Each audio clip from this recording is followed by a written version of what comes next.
it's me, Ken. In today's video, I'm gonna be showing y'all how to make a bomb intro.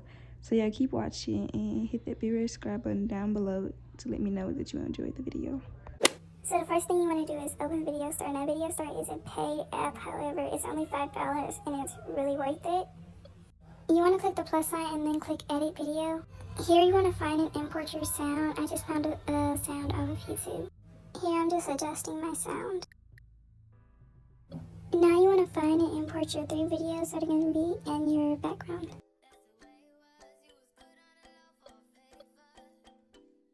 Next you want to go to multi-layer and import all 3 videos including your sound. To add the mesh, you're going to go to shape and then you're going to click the rectangle and then just size it to your video.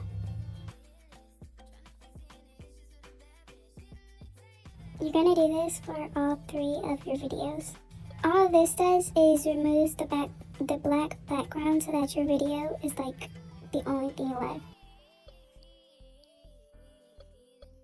Now you just want to adjust your videos to fit the size of the panel. You may have to like size it up, size it down, it really just depends.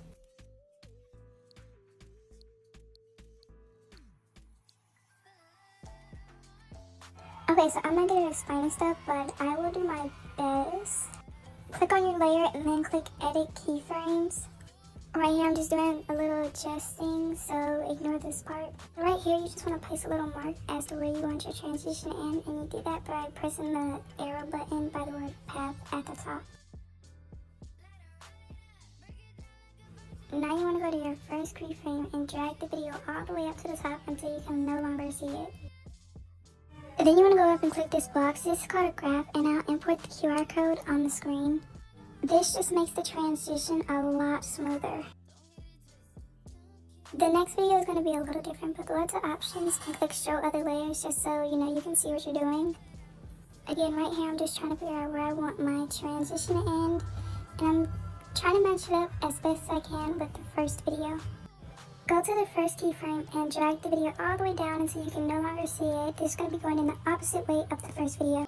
Again, you want to add that keyframe that I showed you earlier just to get a smoother outcome of your transition.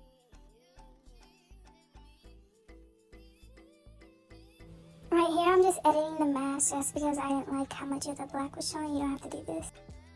After you're done with the second video, you want to go to your third video, and you're going to do the same thing as the first video, like nothing really changes, so yeah. Again, you want to figure out where you want your transition to end and then place the keyframe. Go to your first keyframe and drag the video all the way up. And then add the QR code shown at the beginning. I do want to make it clear that you can also make your own graph. You don't have to use mine. I'm just trying to make you guys' life easier. Make sure you like how all 3 videos look before you move on, because if you don't and you create the video and then press done, you're going to have to start all the way over. Click the color button at the bottom and then type up Pro Blur. This is just going to give your videos that blurred background effect. You want to add it to all 3 videos. Once you've done that and like what you see, hit the create button at the top of the screen. After that, you want to open up multi-layer again and select your video. After that, select a new layer and then select text and then type up the name of your YouTube channel. Mine is obviously Kenamora. You can also choose a font. I personally liked this one that was called Optima. I'm not really sure. You want to size your text to your preferred size. I do 64. And then you want to play your video to see where you want your transition to end. So that's what I'm doing right here. You want to go to the first keyframe and zoom all the way out.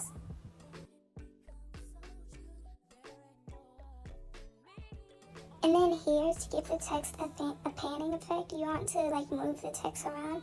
But I have the keyframes spread out because then it would just look very fast. And I personally don't like that. Maybe you will, but personally not me.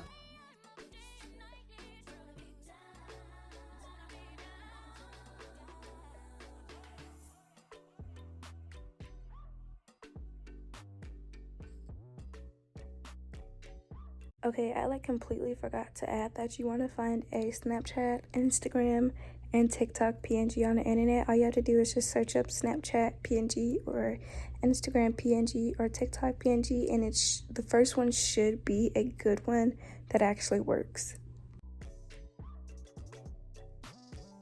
Here you want to find and add your Snapchat PNG.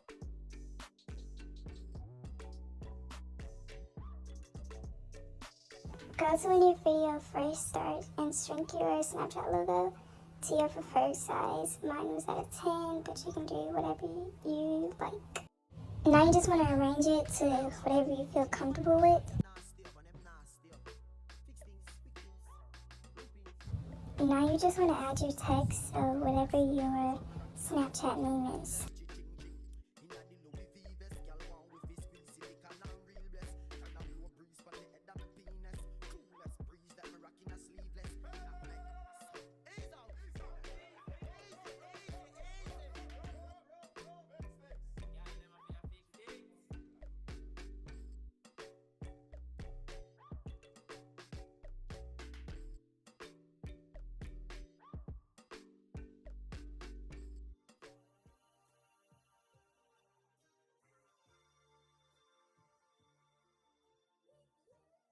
Go back to the Snapchat logo and turn the opacity all the way down.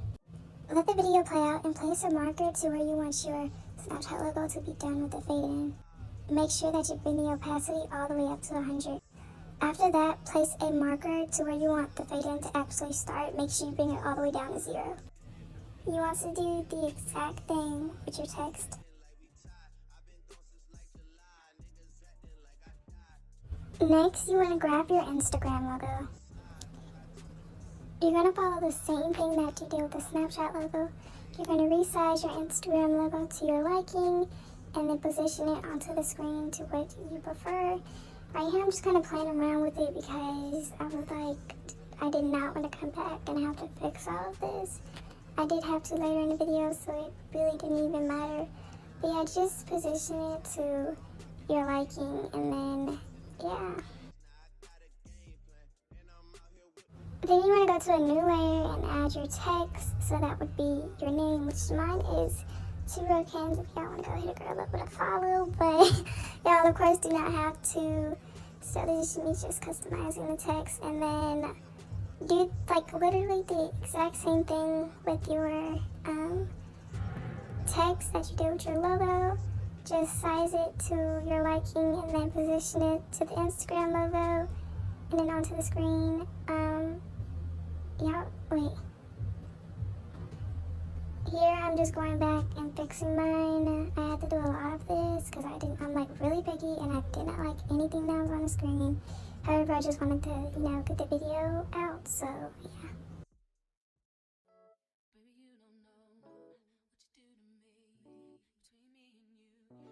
So now that I'm done with all that, we can start with the transitions.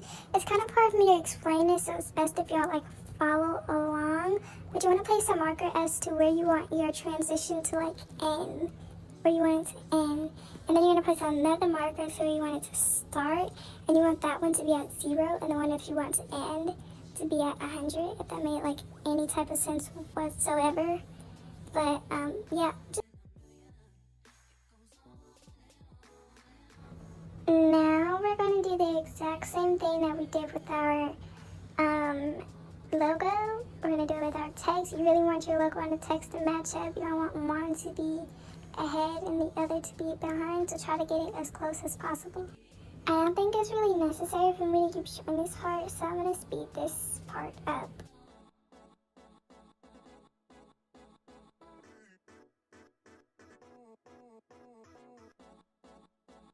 Once you're done with that, you want to go in and add your TikTok logo.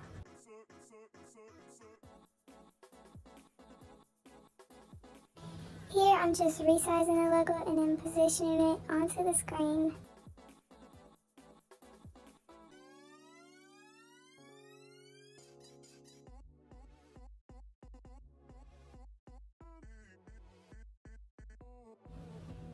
Go to add your text, so whatever your TikTok name is, mine is my to you.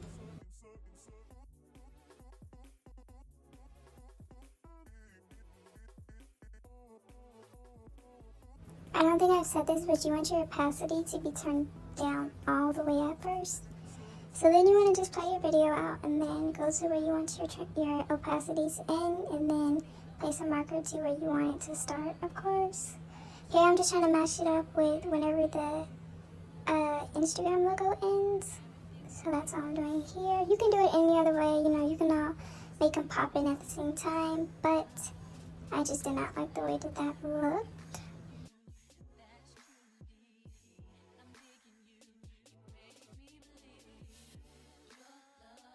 Again, you just want to do the same thing that you've been doing and that you did with the TikTok logo. Just match it up with that. It should be pretty easy. This part is completely optional. You do not have to do this, but if you go click on color and then type up eSaber, you should get this right here, and then you can just kind of like play along with it, customize it to whatever you want to. You do not have to do this. Again, I just did this because I thought it gave it a nice cute little effect, I guess. But yeah, and this is just how it turned out. Make sure you like it before you click create, but if you are done, then let's continue. Now I'm going to add a subscribe green screen. You can find this on TikTok, just look up subscribe green screen, and I'll link the one that I'm using in the description. But now I'm just changing the speed up because it was too slow and I did not want to take up the whole intro. And you can do this in velocity, by the way. To add the green screen, you just want to go to multi-layer and then put your introduction on the first layer and your green screen on the second layer, and then go to edit mask, press color, and then you kind of have to mess with it a little bit to get the green screen off. Here I'm just resizing it to my liking. It really just depends on what kind of green screen you're using. I'm using this one, and it kind of like already had its own transition, and it was like kind of big, so I had to pinch it down a little bit, but it really, like I said, it just depends on the green screen you're using. Now I'm going to add a fade out duration. This is completely optional, you don't have to do this. When we're done to export, you just want to click the X button and then click that, and then just send the camera out, and yeah, you're done. And now you want to open up CapCut and get your video out. I really love CapCut because it's like so versatile. You can do so many things and it's just really cool. You can play around with it. Go to effects and then go to video effects and then just, you know, add an effect. I did the TV lines, but right now I'm just showing you guys all the different types of things that you can add. Extend that out to fill out the whole video. And then you want to go to overlay, press add overlay, go to stock videos, scroll down, and pick one of those, just whichever one you want to, of course. Now we're going to size it to fit our screen, and just gives it like a nice cutout effect. Now we're just going to export it out, and I'm going to show you guys the final video.